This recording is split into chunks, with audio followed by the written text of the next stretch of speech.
नमस्कार, स्वागत है आपका और मैं हूं आपके साथ लता। बड़ी खबर आपको बता रहे जहां किसानों की आड़ में अब अपनी चाल चल रहे राकेश टिकैत का एक और शर्मनाक बयान सामने आया है। और अब राकेश टिकैत ने यह कहा है कि बीजेपी के चाचा जान है असदुद्दीन ओवैसी, बीजेपी को देंगे आशीर्वाद और असदुद्दीन ओवैसी भारतीय जनता पार्टी की बी टीम है। जी हाँ, दरअसल आपको बताएं क्योंकि अब उत्तर प्रदेश में विधानसभा चुनाव नजदीक है, तो ऐसे में लगातार अब हर कंडा इस्तेमाल करने की कोशिश में राकेश टिकैत लगे हुए हैं। और इसीलिए अब सीएम योगी आदित्यनाथ के अब्बाजान वाले बयान से बौखलाकर राकेश टिकैत की बौखलाहट भी साफ तौर पर सामने आई है। जी हाँ, एक बार फिर से राकेश टिकैत की साफ तौर पर यहाँ पर बौखलाहट सामने आती हुई दिखाई पड़ी है, क्योंकि जो राकेश टिकैत लगातार उत्तर प्रदेश से लेकर किस तरीके से अब तक अलग अलग राज्यों में जहां पर विधानसभा चुनाव होने वाले उन राज्यों में जाकर सिर्फ और सिर्फ अपनी राजनीतिक बिसात चमकाने में लगे हुए हैं। अब उन्हीं राकेश टिकैत को जब ये लगने लगा है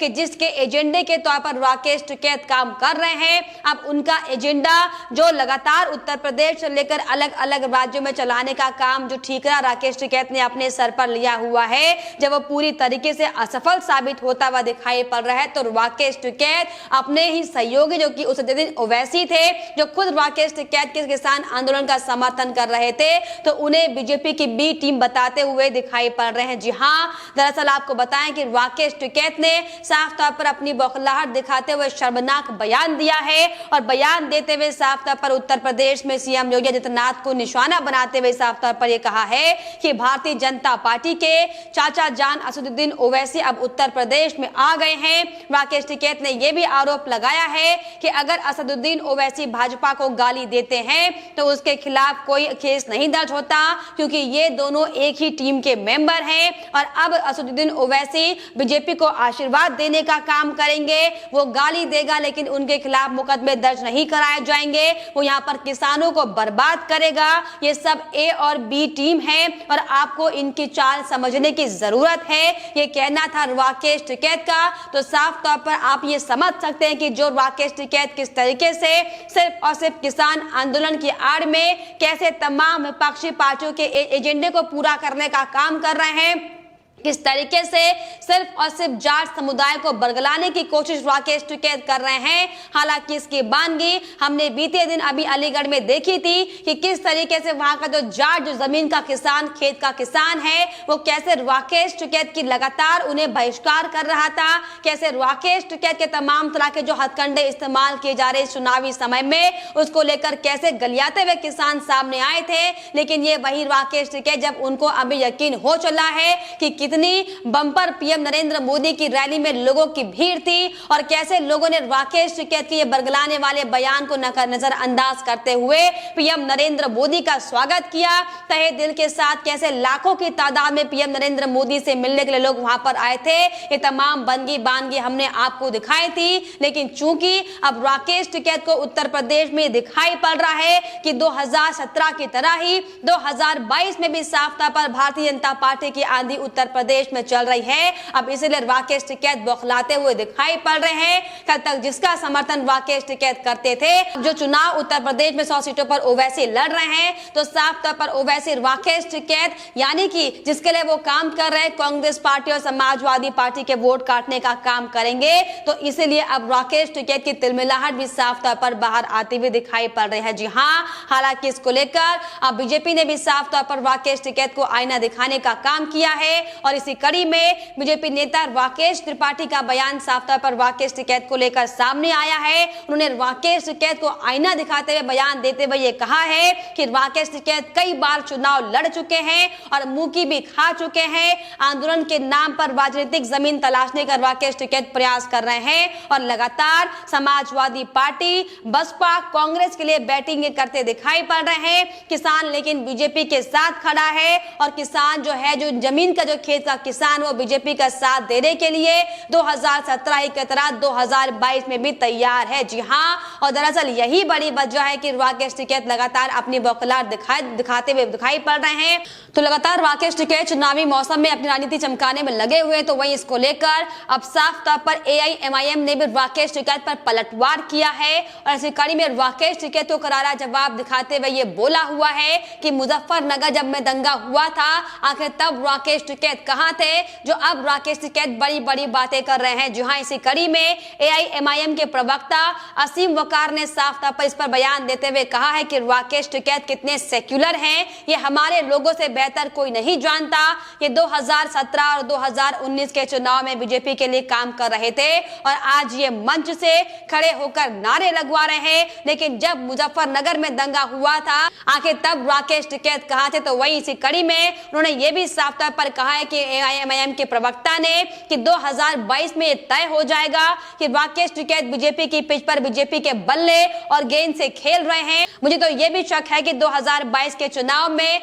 अपने कैंडिडेट अलग से ना उतार देंगे और लोगों से कहेंगे कि हम बीजेपी का मुकाबला कर रहे हैं और वोटों का ध्रुवीकरण कर भारतीय जनता पार्टी को जिताने का काम करेंगे। तो साफ तौर पर अब राकेश टिकैत की हकीकत तमाम विपक्षी पार्टियों को भी नजर आने लगी है और इसीलिए जो AIMIM के नेता अब तक राकेश टिकैत के किसान आंदोलन का समर्थन कर रहे थे, अब किस तरीके से ये नेता भी राकेश टिकैत को उनकी असलियत दिखाते हुए नजर आ रहे हैं। तो वहीं इसके अलावा कांग्रेस पार्टी का भी दरअसल इसमें बयान सामने आया है और कांग्रेस ने भी आप देखिए किस तरीके से दोहरा चरित्र दिखाते हुए राकेश टिकैत के इस बयान को लेकर प्रतिक्रिया दी है। इसी कड़ी में कांग्रेस प्रवक्ता सुरेंद्र राजपूत ने दरअसल इस पर बयान देते हुए ये कहा है, जहां जहां भारतीय जनता पार्टी परेशानी में आती है वहां वहां ओवैसी उनकी मदद करने आ जाते हैं और इसीलिए वो पूरी भारतीय जनता पार्टी के चाचा जान हुए हैं और अब भारतीय जनता पार्टी को ये बताना होगा कि वो अपने चाचा जान से क्या क्या मदद लेते हैं। तो साफ तौर पर कांग्रेस पार्टी ने भी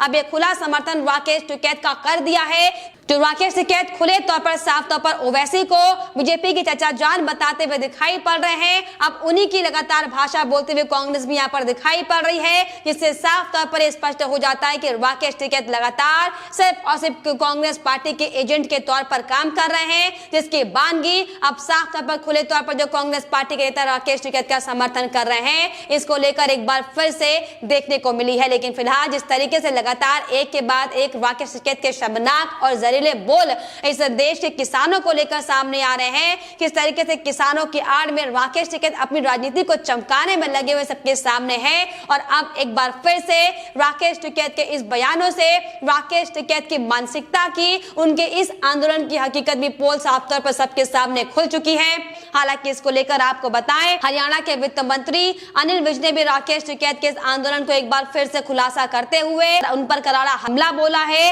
अनिल विज ने भी साफ तौर पर इस आंदोलन को आंदोलन ना कहकर इसे गदर बताया, क्योंकि जिस तरीके से राकेश टिकैत जिस किसानों की बात कर रहे हैं उन किसानों के पास कैसे कैसे बड़े बड़े हथियार हैं, हम सबने देखा है किस तरीके से किसान आंदोलन की आड़ में जगह जगह बड़े बड़े दंगे कराने का काम इन किसानों ने किया था, ये भी हम सबने देखा था। और इसी पर तंज कसते हुए साफ तौर पर अनिल विज ने भी बयान देते हुए ये कहा है कि ये आंदोलन तो नहीं लग रहा, आंदोलन में लोग अपनी तलवारें लेकर नहीं आते, लाठियां नहीं मारते, आने जाने वालों का रास्ता नहीं रोका जाता, आंदोलन में लोग धरना करते हैं, अपनी बातों को सबके सामने रखते हैं, भूख हड़ताल करते हैं और इसी को आंदोलन नहीं, इसको दरअसल आंदोलन कहते हैं। लेकिन जो ये राकेश टिकैत अपने तमाम गुंडों को लेकर अलग अलग सड़कों पर बैठे हुए हैं, दरअसल ये आंदोलन नहीं, ये एक गदर है, इसे गदर भी कहा जा सकता है। जी हाँ, ये कहना है हरियाणा के वित्त मंत्री अनिल विज का। लेकिन जिस तरीके से आपको बताएं, अब एक के बाद एक जिस किसान आंदोलन की पोल लगातार हमने आपको दिखाई कि कैसे खुली है,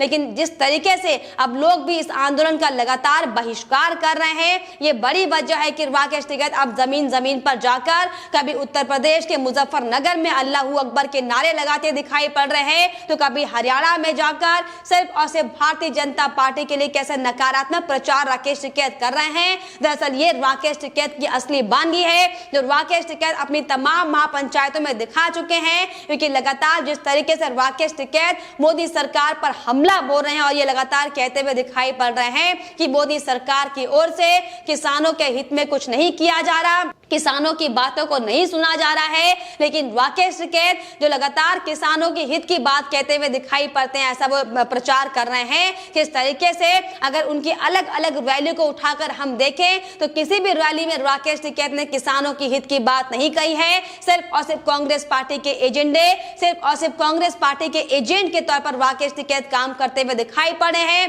फिर चाहे वो उत्तर प्रदेश की तमाम अलग अलग जगह पर हुई रैलियां हो, फिर चाहे वो पश्चिम बंगाल की रैली हो, फिर चाहे वो असम की रैली हो, फिर चाहे वो अब जो पंजाब और हरियाणा के लगातार राकेश टिकैत चक्कर काट रहे हैं। दरअसल ये राकेश टिकैत की असली हकीकत है और यही दरअसल बड़ी वजह है। अब जब राकेश टिकैत की हकीकत सबके सामने आ चुकी है कि कैसे इस किसान आंदोलन की आड़ में राकेश टिकैत अपनी चाल चलने की कोशिश कर रहे हैं, और जब उनको अब ये यकीन हो चला है कि असदुद्दीन ओवैसी उत्तर प्रदेश में अब चुनाव में 100 सीटों पर लड़ने के लिए आ रहे हैं, तो जाहिर तौर पर समाजवादी पार्टी के वोट काटने का काम असदुद्दीन ओवैसी जरूर करेंगे, लेकिन इससे भारतीय जनता पार्टी को कोई फर्क नहीं पड़ेगा। और इसीलिए अब राकेश टिकैत किस तरीके से बीजेपी के साथ साथ ओवैसी को भी बदनाम किया जाए, किस तरीके से अपने जो वोट बैंक है उसे हासिल करने का काम किया जाए, इसी पूरे षड्यंत्र को लेकर राकेश टिकैत उत्तर प्रदेश में राजनीति कर रहे हैं, जिसकी बांगी आज एक बार फिर से उनके बयानों में सामने आई है। जी हां, हालांकि आपको याद दिलाए कि यह वही राकेश टिकैत है जो लगातार किसान आंदोलन के शुरुआती दौर से ये कहते हुए दिखाई पड़ रहे थे कि किसान आंदोलन की आड़ में वो किसी भी तरह की राजनीति का हिस्सा नहीं बनेंगे। लेकिन जिस तरीके से अभी हाल ही में उनका बयान भी सामने आया कि जिस तरीके से बंगाल से भारतीय जनता पार्टी भागी है उसे हर राज्य से भगाने का काम किया जाएगा, तो ऐसे में बार बार अब ये सवाल खड़ा होता है कि राकेश टिकैत जो खुद को किसानों का हितैषी बताते हैं, क्या वो कांग्रेस पार्टी के एजेंट बन चुके हैं, क्या वो समाजवादी पार्टी के एजेंट बन चुके हैं, और अगर नहीं तो क्यों राकेश टिकैत अलग अलग राज्यों में जाकर भारतीय जनता पार्टी के लिए दुष्प्रचार करने का काम कर रहे हैं। ये सवाल लगातार राकेश टिकैत को लेकर उठने अब शुरू हो चुके हैं, लेकिन राकेश टिकैत अपनी मंशा को क्लियर करने की बजाय, किसानों के हित की बात करने की बजाय सिर्फ और सिर्फ अपनी राजनीति चमकाने में लगे हुए हैं। और दरअसल यही बड़ी वजह है कि अब साफ तौर पर जब सीएम योगी आदित्यनाथ ने अब्बा जान कहकर समाजवादी पार्टी को कटाक्ष करने का काम किया है, तो राकेश टिकैत की अब तिलमिलाहट शुरू हो गई है। और साफ तौर पर अब्बा जान का जवाब राकेश टिकैत ने चाचा जान की एंट्री के साथ उत्तर प्रदेश में कर दिया है। दरअसल आपको बताएं, जब उत्तर प्रदेश में विधानसभा चुनाव नजदीक है और ऐसे में तमाम राजनीतिक पार्टियां, फिर चाहे वो कांग्रेस पार्टी हो, फिर चाहे वो समाजवादी पार्टी हो, फिर चाहे वो बहुजन समाज पार्टी या इसके अलावा AIMIM से लेकर शिवसेना की क्यों ना पार्टी हो, लगातार हर मोर्चे पर लगातार वो कोशिश कर रहे हैं कि किस तरीके से भारतीय जनता पार्टी को हराने का काम किया जाए, किस तरीके से जो सीएम योगी आदित्यनाथ ने एक के बाद एक बड़े प्रचंड काम उत्तर प्रदेश में किया है, उस कामों को कैसे उसका दुष्प्रचार कराकर लोगों तक पहुंचाने का काम किया जाए, ये तमाम षड्यंत्र तमाम विपक्षी पार्टी की ओर से किए जा रहे हैं और जिनका एजेंट बने हुए राकेश टिकैत। और इसीलिए अब राकेश टिकैत को जब ये तमाम सर्वे दिख रहे हैं, जब जमीनी हकीकत सबके सामने आ रही है कि कैसे उत्तर प्रदेश में सीएम योगी आदित्यनाथ के नेतृत्व में पूरे कुशल नेतृत्व के साथ काम हर क्षेत्र में किया गया है, तो अब इसको किस तरीके से धूमिल किया जाए, कैसे जनता तक गलत दुष्प्रचार कराने का काम किया जाए, ये काम राकेश टिकैत बखूबी निभाने का काम कर रहे हैं। और इसीलिए कई बार ये सबूत भी सामने आ चुके हैं कि कांग्रेस पार्टी से लेकर तमाम बड़ी बड़ी ऐसे पावरफुल शक्तियां हैं जो राकेश टिकैत को अपने मोहरे के तौर पर इस्तेमाल कर रहे हैं। लेकिन राकेश टिकैत सिर्फ और सिर्फ किसानों की आड़ में सिर्फ और सिर्फ 3 कृषि कानून बिल को लेकर अपनी राजनीति चमकाने का काम करते हुए दिखाई पड़ रहे हैं। लेकिन फिलहाल इस पर आपकी क्या राय है, हमें कमेंट बॉक्स में जरूर लिखिएगा। साथ ही साथ हमारे चैनल को सब्सक्राइब करना भी ना भूलें।